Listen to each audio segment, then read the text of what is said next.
দিছু, কে তোর ধোকা দিছে, কে আমার ঘরে তোকে আসতে দেয় নাই, এমন একটা লোক বল। ও গোলাম, দুনিয়ার থেকে যখন বিদায় হইয়া তুমি আমি আল্লাহর দরবারে যখন আসবা, ওই নেতা তোমার জন্য সাক্ষী দিবে না, তোমার জন্য নাজাতের জন্য ডাল হয়ে দাঁড়াবে না। আজ তুই আমি আল্লাহকে ফাঁকি দিতেছো কে? তোর জন্য, তোর দিলকে আমি মালিকের জন্য একটু মায়া পর্যন্ত জন্ম হয় না। এত পাষাণ হৃদয় নিয়ে কেন করছো? এত অন্তরটা তোর কেন ছোট হয়ে গেল? আল্লাহকে বুঝি ঢুকাইতে বড় নাই? একটু তাকাইয়া দেখেন, আপনার ঘরের পাশে একটা মোরগের খোয়ারের ঘর, আপনি দিব্য আরামে ঘুমাইতেছেন। ওই মোরগটায় ফজরের আগে মোরগের বাসায় মোরগটায় আওয়াজ দিয়ে আপনাকে সজাগ করে দেয়। দেখ দেখ মালিক, আপনি আমার মালিক, আপনি আমার জন্য মালিক হতে পারেন, কিন্তু মনিব আপনাকে যিনি পালনেওয়ালা, আপনাকে যিনি খালেক, আপনাকে যিনি রিজিক দাতা, আপনাকে যিনি পালেন, আপনাকে যিনি রিজিক খাওয়ায়, ওই আল্লাহ তাআলা আপনাকে ডাকতেছে ফজরের নামাজ আদায় করার জন্য। আপনি কেন এত নিমক হারামের মতন ঘুমায় আছেন? মোরগটায় আপনাকে সজাগ করে দেয়, আপনিও তো ঘুমের মধ্যে বড় বিভোর, আপনি ঘুমের মধ্যে বড় বিভোর হয়ে আছেন।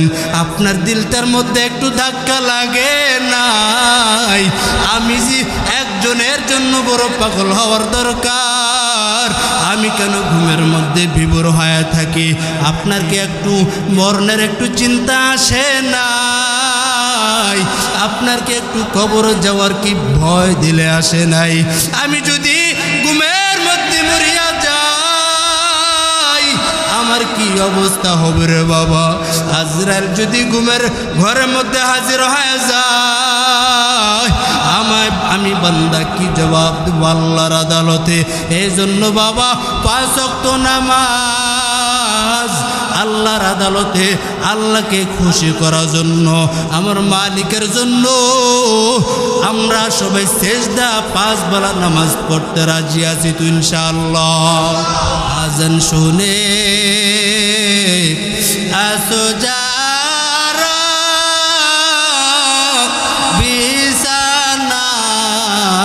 বিছানায়, তাদের জন্যে কাঁদেন নবী মদিনায়, তাদের জন্যে কাঁদেন নবী মদিনায়।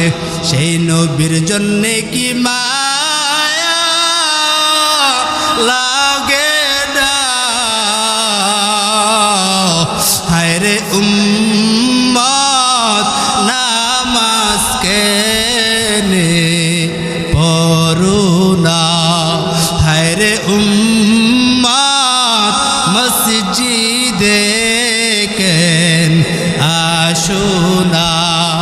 হায় রে উম্মত, নামাজ কেনে পড়ো না?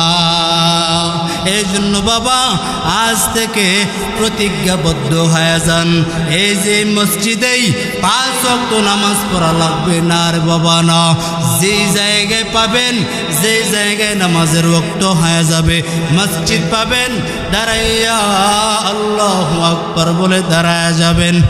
আমার দাদাই ছিল সব সময় মাথার মধ্যে টুপি রাখত, আর আমার দাদা যখন খামারে যখন বিলের মধ্যে যাইতেন, একটা বদনার মধ্যে পানি নিয়ে, একটা গলার মধ্যে গামছা পেঁচা মাঠে ময়দানের মধ্যে নিয়ে যাইতেন। আর নামাজে যখন ওয়াক্ত হয়ে যেত, যখন মুয়াজ্জিন আজান দিয়ে ফেলতো, সুন্দর করে বদনা দিয়া উযু বানাইয়া গামছাটা জমিনের মধ্যে বিছাইয়া আমার দাদা আল্লাহর কুদরতে পড়ে যেতে। এই জন্য বাবা আপনি যেইখানে থাকেন না কেন 5 ওয়াক্ত নামাজ পড়তে রাজি আসেননি? রাজি আছি তো ইনশাআল্লাহ? পাক্কা ওয়াদা। যেখানে থাকি, ঘরে থাকি, মসজিদ আপনার ঘরের সাথেই, আপনি ঘর থেকে ওযু বানায়া সুন্নতটা ঘরে পড়ে আমি সোজা জামাতের জন্য মসজিদে চলে আসবো তো ইনশাআল্লাহ?